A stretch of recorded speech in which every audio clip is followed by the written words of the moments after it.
Assalamualaikum warahmatullahi wabarakatuh. Perkenalkan, nama saya Fali Rifki dengan NPM 20506023. Di sini saya akan membahas tentang Kota Bandung, khususnya yaitu tentang kejadian yang akhir-akhir ini sering terjadi, yaitu tentang banjir. Banjir sering terjadi belakangan ini dikarenakan sekarang sedang musim hujan dan saya juga terdampak langsung ya jika saya ingin pergi kemana-mana. Karena di depan rumah saya saja di jalan rayanya juga sudah mulai kebanjiran. Jadi kalau saya mau pergi-pergi harus menggunakan jalan atau alternatif lain yang lebih jauh. Pertama-tama mungkin kita harus tahu mengapa banjir tersebut terjadi. Ada beberapa faktor yang menyebabkan banjir terjadi. Yang pertama yaitu pola pikir masyarakat. Pola pikir masyarakat yang belum mengerti tentang konsep kebersihan. Tentang membuang sampah pada tempatnya, tidak membuang sampah ke sungai. Mungkin ada nih beberapa masyarakat yang masih menganggap, cuman puntung rokok, buang aja. Lagi naik motor nih sambil ngerokok. Rokoknya udah habis terus dibuang. Atau juga mungkin ada anak kecil yang pulang sekolah sambil minumnya udah habis dibuang. Atau juga ada mungkin teteh-teteh yang habis beli makanannya udah habis langsung dibuang. Nah, hal tersebut memang terlihat remeh mungkin karena sampahnya cuma kecil. Tapi bagaimana jika ada 10.000 orang yang berpikiran sama dengan Anda? Yaitu, ini mah cuma sampah plastik kecil. Mungkin kalau cuma satu sampah itu tidak sampai 1 kilo, mungkin beberapa gram. Tapi kalau 10.000 sampah seperti itu, mungkin itu sudah menjadi beberapa kintal. Hal tersebut yang dapat mengakibatkan tersumbatnya saluran airan yang akan nantinya jika turun hujan, air yang harusnya mengalir malah tersumbat dan meluber ke jalanan, ke rumah-rumah, dan juga ke jalan gang. Lalu yang berikutnya mungkin ada pabrik-pabrik atau industri-industri yang masih membandel, yang membuang limpahnya ke sungai.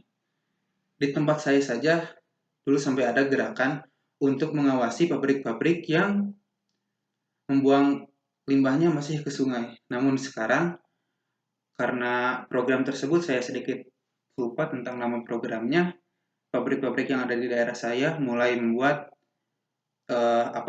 seperti sumur untuk membuang limbahnya sendiri. Jadi tidak lagi ke sungai. Lalu yang ketiga itu karena kurangnya daerah resapan air. Pembangunan yang terjadi, penebangan pohon, pembukaan lahan, lalu sawah-sawah sekarang sudah diubah menjadi beton. Hal tersebut mengakibatkan kurangnya daerah resapan air. Yang tadinya air hujan yang turun itu diresap di daerah tersebut, sekarang malah jadi tidak teresap. Lalu kemana perginya air tersebut? Ya masih di daerah itu, tapi menggenang tidak teresap. Nah, oleh karena itu mungkin kepada masyarakat atau kepada pembuka lahan lebih memikirkan lagi tentang lingkungan sekitar. Jika kalian membuka lahan atau menebang pohon seperti itu, alangkah baiknya kalian menanam pohon kembali tapi masih di daerah situ tapi tidak sebanyak yang sebelumnya. Hal tersebut menjadi kepedulian kalian tentang lingkungan sekitar. Karena jika terjadi banjir, yang terdampak itu masyarakat sekitar yang mungkin tidak tahu menahu tentang proyek yang kalian lakukan. Seperti itu. Lalu yang terakhir mungkin menurut saya itu karena kita kelewatan Sungai Citarum dan Sungai Citarum tersebut terkenal sebagai sungai yang paling kotor di dunia. Sedikit memalukan ya bagi masyarakat Kota Bandung karena memiliki sungai yang sangat kotor tersebut. Sungai Citarum sekarang ini mulai mendangkal. Seperti yang Anda lihat mungkin kalau Anda pergi ke daerah selatan, pasti di setiap musim hujan selalu ada mobil beko yang mengeruk sungai Citarum. Anda bisa lihat mungkin di daerah Balendah atau Dayeuhkolot yang ada jembatannya itu. Lalu, mengapa sungai tersebut bisa mendangkal? Hal tersebut karena dari atas, dari daerah hulu sungai, daerah-daerah yang sebelumnya masih hutan, sekarang telah berubah fungsi menjadi lahan pertanian.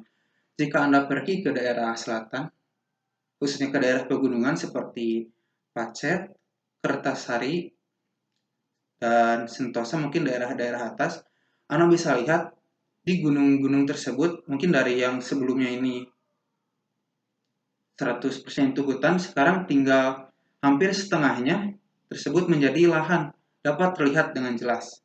Seperti saya sebutkan Gunung Kendang, yang hampir setengahnya telah berubah fungsi menjadi lahan.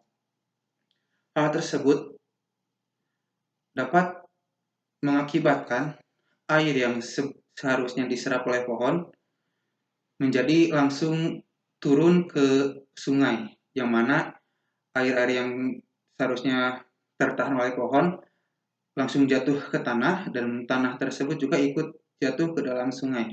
Hal itu mengakibatkan sungai menjadi keruh. Keruh tersebut diakibatkan oleh tanah-tanah yang turun. Lalu mungkin harapan saya ke depannya, masyarakat khususnya Kota Bandung untuk lebih memperhatikan lagi kondisi lingkungan sekitar, dimulai dari hal-hal yang kecil seperti tidak membuang sampah sembarangan, lalu juga tidak membuang sampah rumah tangga ke pinggir jalan, karena suka ada nih, saya juga sering lihat ibu-ibu yang nggak tahu malu atau nggak tahu gimana gitu ya, dia tuh bawa